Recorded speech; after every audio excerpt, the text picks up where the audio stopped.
destaque desta semana é em homenagem aos 279 anos de Fortaleza. Convidamos para falar sobre este assunto e também sobre sua trajetória profissional o jornalista, historiador, colecionador e pesquisador em música popular brasileira, o senhor Miguel Ângelo de Azevedo, conhecido como Nirês. Olá, senhor Nirês. É um prazer tê-lo mais uma vez no nosso destaque. Obrigado, o prazer é meu. Para iniciar nossa entrevista, por que o senhor é conhecido como Nirês? Isso é um apelido de casa que pegou e não me largou mais. Eu até que tentei fugir dele, mas permaneceu. Mas por quê? As suas brincadeiras, suas travessuras quando criança? Não, eu acho que é a linguagem de criança. As pessoas sempre falam com as crianças com diminutivos, com modo diferente de falar. E naturalmente nasceu esse apelido que os irmãos mais velhos não souberam dizer direito e surgiu esse Nirês, não se sabe de onde. Em sua trajetória profissional, o senhor colaborou nos jornais Tribuna do Ceará e Correio do Ceará. Como foi realizado o seu trabalho? Na Tribuna do Ceará eu escrevi alguns artigos sobre música popular. E logo em seguida passei a colaborar no jornal Correio do Ceará, escrevendo também artigos sobre música popular.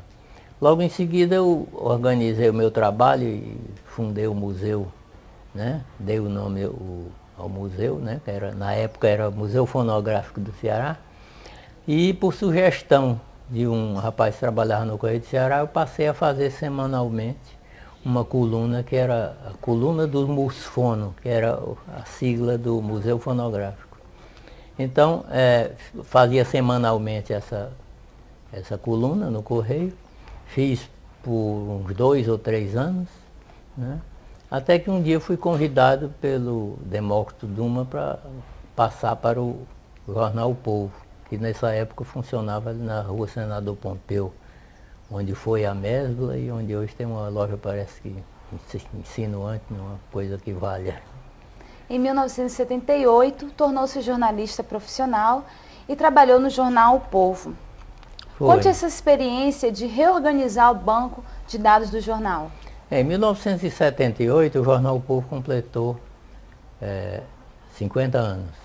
Então o Demócrito me convidou para que eu fizesse parte das comemorações e nós fizemos uma edição especial chamada Manchetes Históricas, um livro tamanho original, com as 100 primeiras, aliás, as 100 mais importantes manchetes do jornal durante os 50 anos. E nós organizamos esse trabalho juntamente com Edgar Costa e Albaniza Duma e foi lançado esse livro no cinquentenário do jornal. Quando terminaram as comemorações do cinquentenário, ele me convidou então para tomar conta do departamento de pesquisa, nessa época tinha esse nome. E eu fui tomar conta do departamento de pesquisa. O departamento de pesquisa foi criado por um jornalista chamado Fenelon Almeida, né? Mas o departamento, na ideia dele, era um departamento de pesquisa realmente. Ele mantinha lá alguns dados do jornal, fazia arquivos, pastas, etc., sobre vários assuntos. E sobre aqueles assuntos, em data conveniente, ele escrevia trabalhos de pesquisa em cima daqueles trabalhos. Eu reorganizei esse departamento de pesquisa, que estava nessa época inerte, né? Eu reorganizei transformando num banco de dados, né? Então todo o acervo do jornal O Povo que ia sendo publicado, ia sendo arquivado diariamente, todas as fotos publicadas também foram arquivadas, os negativos. Então transformei aquilo num banco de dados realmente, mas continuou com o nome do departamento de pesquisa. E ainda fiquei trabalhando lá 13 anos, até que quando eu deixei o departamento de pesquisa, ele passou a se chamar, né, Banco de Dados. Desde 1990 trabalha na Rádio Universitária FM com o programa Arquivos de Cera. O que o levou a colecionar cerca de 22 mil discos de cera, que tem gravações originais, né, de 78 rotações por minuto? O que o levou a colecionar esses discos? Quando eu tinha 20 anos de idade, isso em 1954, eu nasci em 34, eu como todo jovem, né, comprei um toca-discos e naquela época a gente comprava o toca-discos separado e ligava no aparelho de rádio para ouvir. O som saía no rádio, a amplificação era do rádio. Então nessa época eu comecei a comprar discos, né?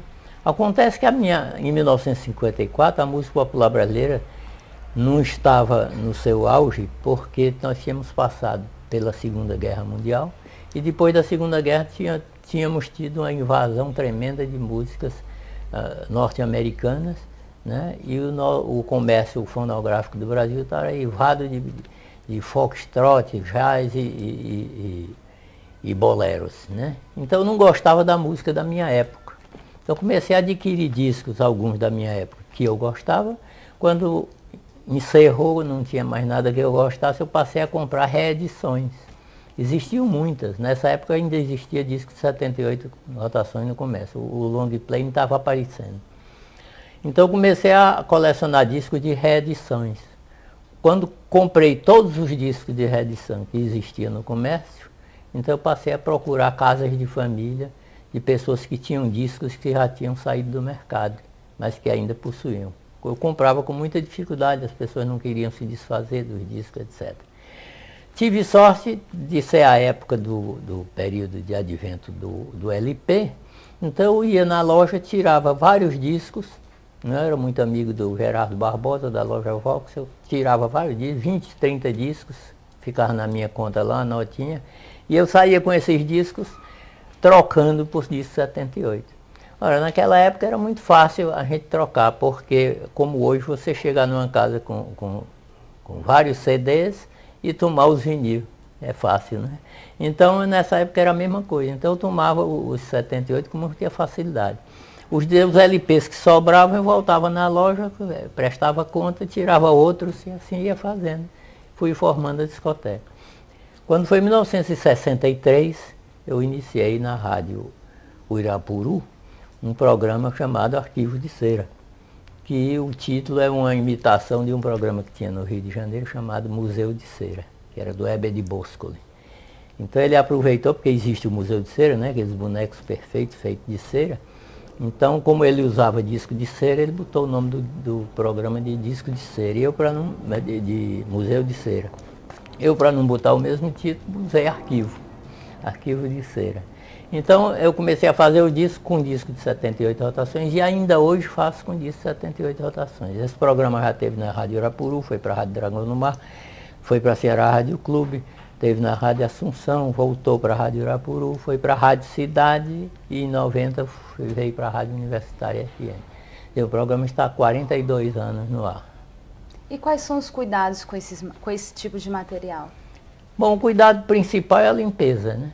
Eu limpo o disco, lavo, coloco num envelope hermético, não uso o envelope original, porque o envelope original, além de frágil, ele tem 2 buracos para que a gente veja a etiqueta do disco, o meu é fechado. Então coloco dentro do disco quase que hermético, aí ele não suja mais, entendeu? Esse é o cuidado. O senhor tem paixão em colecionar algo mais, além de discos de cera? Tenho, eu só não coleciono dinheiro, nem selo, porque tem muito filatelista e muito numismata por aí, né? Então, mas eu coleciono aquilo que geralmente as outras pessoas não colecionam, como rótulos de bebida, rótulos de remédio, rótulos de cigarro, de fósforo, né? Todo tipo de rótulo eu tenho na minha coleção. Fotografias de Fortaleza, antiga, fotografia do Ceará, do interior do estado, tenho fotografia de pessoas, de acontecimentos, inaugurações, etc. Fotografia eu tenho cerca só de Fortaleza eu tenho mais de 25 mil fotos diferentes de Fortaleza antiga. E as outras eu acho que só uma outra porção, não cheguei a contar. Vamos lá para a década de 40. No início dos anos 40, compositores como Humberto Teixeira e Luiz Gonzaga criaram o gênero baião. O baião expandiu-se por todo o mundo e atualmente esse ritmo, o ritmo nordestino, está designado como forró, a dança, a coreografia, que vem atraindo milhões de pessoas pelo uso de instrumentos elétricos e também por bailarinas seminuas no palco. O que o senhor acha desse ritmo nordestino? Há necessidade de resgatar o verdadeiro valor do ritmo nordestino? Está deturpado atualmente pelas pessoas? Bom, há de se falar que o baião surgiu da seguinte maneira. O Luiz Gonzaga foi para o Rio de Janeiro e tentou várias vezes lançar ritmos nordestinos. Ele lançou o miudinho, ele lançou o chamego, ele lançou vários ritmos. E tinha um desejo imenso de lançar o baião. Mas a gravadora onde ele fazia os discos, que era a RCA Victor, não deixava que ele interpretasse cantando. Ele era só sanfoneiro, o contrato dele era de tocar sanfona. Então ele gravava choro, valsa, mazuca, etc. Mas tudo solo de acordeão, ele não podia cantar. Então, quando o Lauro Maia, o compositor cearense, foi para o Rio de Janeiro em 1941, ele lançou alguns ritmos cearenses através do conjunto Quatro Asas e um Coringa, que era formado por cearenses. Sabe? Embora tenha nascido no Rio de Janeiro, mas todos os componentes eram cearenses que estudavam no Rio. Então o Luiz Gonzaga ouviu aquelas músicas, ficou encantado e foi a Humberto Teixeira. Propôs a ele o lançamento do baião, né? Mas, aliás, foi ao Lauro Maia. O Lauro Maia não queria responsabilidade com nada. O Lauro Maia era boêmio, ele fazia as coisas por diletantismo, né? Então ele, para fugir à responsabilidade, ele disse, não, você faz o seguinte, você procura o meu cunhado, Humberto Teixeira, que era cunhado dele. O Lauro Maia era casado com a irmã do Humberto Teixeira. Aí ele procurou o Humberto Teixeira e fizeram então o primeiro baião, que é aquele. Eu vou mostrar para vocês como se dança o baião. Então aquele foi o primeiro baião, foi gravado pelos Quatro Asas em Coringa, né? Então foi lançado e foi um sucesso. Aí começaram a sair os baiões e o baião começou a tomar corpo. E outros compositores, até cariocas e paulistas, começaram a fazer baião, porque viram como é que se diz? O dinheiro que dava aquilo, né? Então eles começaram a fazer o baião, seguiu-se o baião crescendo, num crescendo medonho, até chegou até a haver filme italiano com o nome de Baião, né? Que trazia a música Baião de Ana, né? Então tornou-se um ritmo mundial, né? Agora, quando chegou em 1958, 59, foi o advento da Jovem Guarda e da Bossa Nova. Dois ritmos estranhos ao Brasil, né? A Bossa Nova é jazz branco americano e a Jovem Guarda é a música popular americana, né? Então essas duas fontes enterraram o baião, né? O baião foi morrendo até o Luiz Gonzaga ficar no ostracismo, né? Ficou no ostracismo por mais de 15 anos. Só foi quase que recentemente que foi exaltado novamente quando esses novos cantores, oriundos, muitos deles aqui do Nordeste, fizeram com que ele ressurgisse, né? Mas o baião era um ritmo nordestino existente desde o século XIX, com a mesma batida, e que é o ritmo que o interior canta e que o interior toca. E aquele forró de pé de serra, que é o bumbo, a sanfona, né? O principal é o bumbo, a sanfona e o triângulo. Então aquele é que é o verdadeiro forró. Agora, forró não é um ritmo, forró é o estilo, né? O forró pode ser tocado como baião, como miudinho, como a marcha, como o samba. Pode ser tocado como forró. Um grupo de forró, que é um zabumba, um triângulo e um acordeão, pode executar um samba, né? Até mazurca eles executam. Então forró é aquilo ali. A forró é a festa. É como no Rio de Janeiro, desde o século XVII, que existe a festa. A festa é o forró bodó. E forró não é nada mais, nada menos do que um diminutivo de forró bodó. Só que tiraram o bodó. É somente forró. O que se toca atualmente nesses forrós não é forró. Não tem nada a ver com forró. É música tocada eletronicamente, tem guitarras americanas, tem não tem nada a ver com forró. Né? O senhor falou em Lauro Maia, no compositor Lauro Maia. Lauro Maia foi um compositor versátil, fez a fusão do carioca com o cearense. E em 1977 o senhor publicou o livro, O Balanceio de Lauro Maia. Qual era o contexto do livro e o que é essa fusão do carioca com o cearense? Bom, o livro foi o seguinte, o Lauro Maia é um compositor de grande importância e que teve suas composições aceitas no Brasil todo e também aceita pelos intérpretes cariocas. Ele teve várias músicas gravadas pelo cantor Orlando Silva, que na época era um dos maiores cantores do Brasil. Né? Teve músicas gravadas por Violeta Cavalcante, que era outra grande intérprete. A Carmélia Alves gravava música dele, que era chamada Rainha do Baião. Né? Então ele teve várias músicas cantadas por vários intérpretes no Brasil todo. Agora, aquela característica do samba cearense, que o samba cearense teve uma batida um pouco diferente do samba carioca. Ele conseguiu levar para o sul. Então o samba dele tinha aquela característica cearense. Então isso é que é a fusão do cearense com o carioca. As coisas que ele fazia tinham as duas caras, né? Mostrava a produção cearense numa roupagem carioca, digamos assim. Né? Essa é que é a fusão.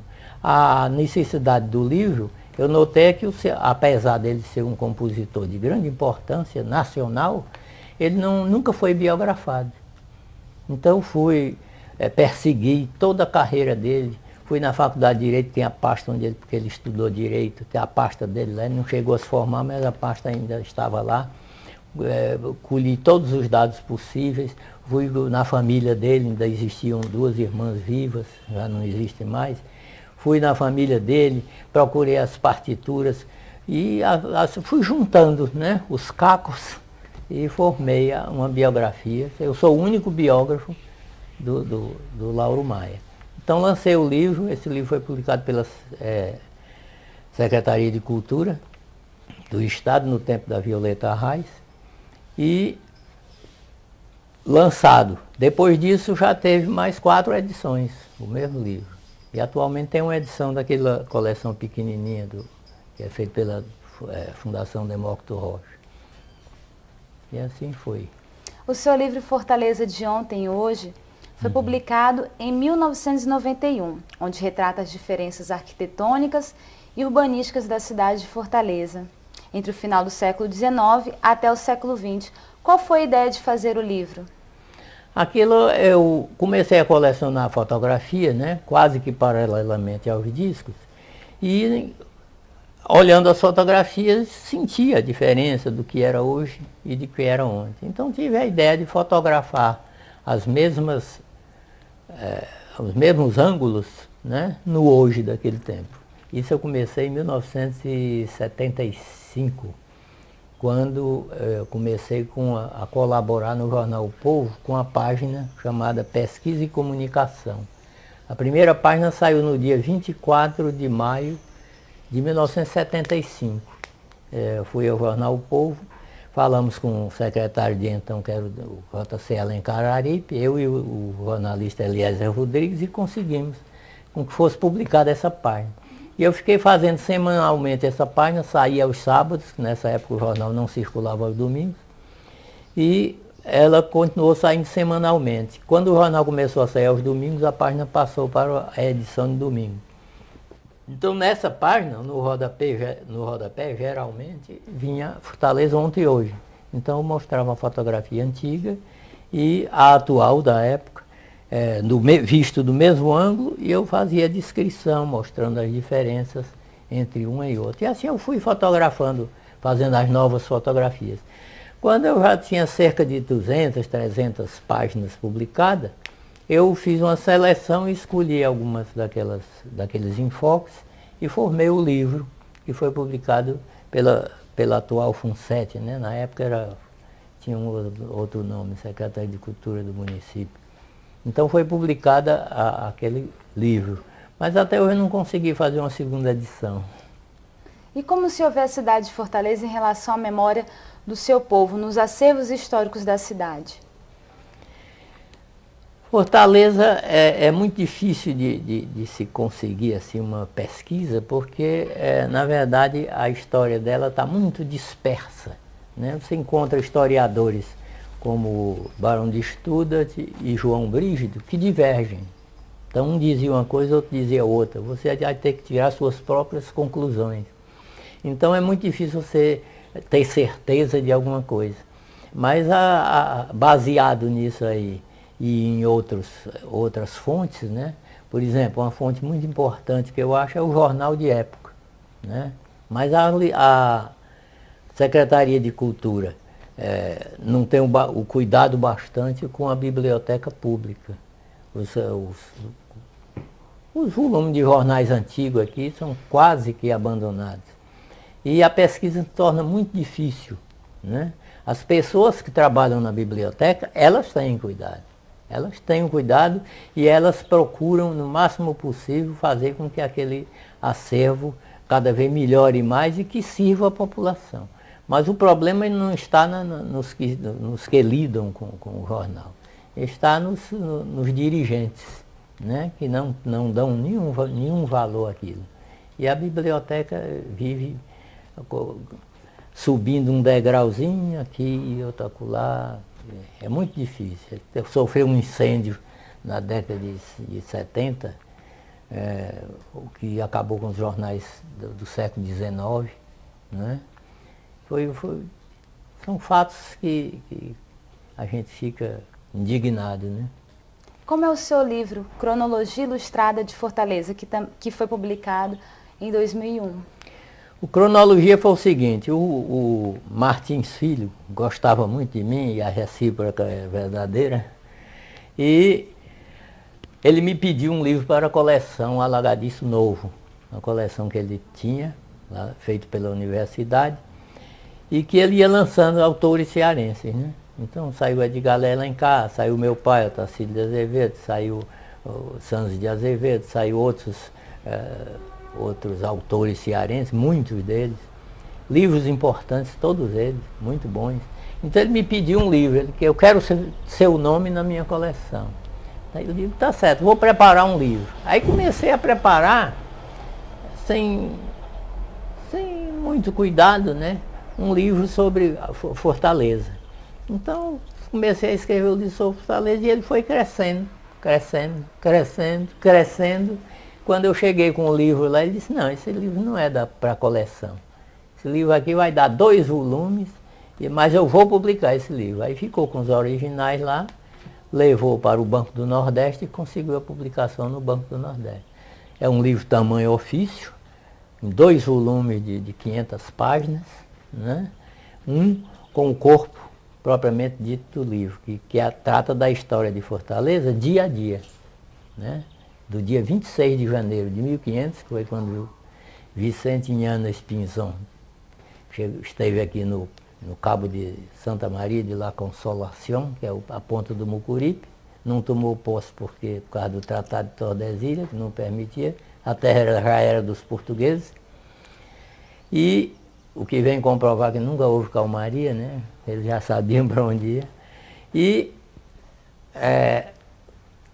vem até o setembro do ano em que ele foi publicado. Fui fazendo o livro até quando pude, né? Então é dia a dia. Então o livro vem, o ano tal, janeiro, fevereiro, dia a dia, vai seguindo. O segundo volume é o índice disso, mas no índice eu não botei página, eu botei a data propriamente dita. Porque se você bota a página tal, você às vezes tem que ler a página todinha para encontrar o assunto que você quer. E eu botando a data não, você já vai em cima da data. E o complemento é uma iconografia, as fotografias, as mais antigas de Fortaleza até a época do livro. Bom, Fortaleza comemora 279 anos de história. É marcada por uma cidade que concilia trabalho e lazer, possui um clima estável e variedade na comida e originalidade no artesanato. O que o senhor tem a dizer à cidade de Fortaleza nesse aniversário? É difícil. É difícil porque Fortaleza, nesses seus 279 anos, na verdade, ela tem pouco mais de 100 anos. Porque tudo que existia em Fortaleza referente aos anos anteriores foi destruído. Aqui o pessoal tem uma mania de derrubar, de modificar, de modernizar. E isso leva à destruição. De forma que você vê aqui quantos prédios nós temos do século XVII, do século XVIII, nenhum. Nós só temos do século XIX alguns, pouquíssimos. Por exemplo, nós temos a estação João Filipe do trem, que é do final do século XIX. O que tem do século XIX é do final. Temos o prédio da alfândega, que é aquele prédio de pedra onde está hoje a Caixa Econômica. Temos o prédio onde funciona o Museu do Ceará, que foi a Assembleia Legislativa, né? E algumas igrejas, como a Igreja do Rosário, a Igreja da Praça José de Alencar, né, a do Patrocínio, e a Igreja de São Bernardo, ali na Senador Pompeu com Pedro Pereira. E talvez tenha algum outro que eu me esqueci aqui, mas só isso. O restante tudo é do século XX. A Igreja do Carmo é de 1903, a Igreja do Pequeno Grande é de 1903, a Escola Normal lá, o Instituto Justiniano de Serpa é de 1923, a Secretaria da Fazenda é de 1927. Nada é do século XIX. Fortaleza é uma cidade do século XX. É uma cidade que comemora 279 anos, mas na verdade ela tem 100 e poucos anos. Senhor Nerês, muito obrigado por sua participação no nosso destaque. Agradeço eu. E a você, telespectador, continue em nossa programação. TV Universitária, canal 14 da NET.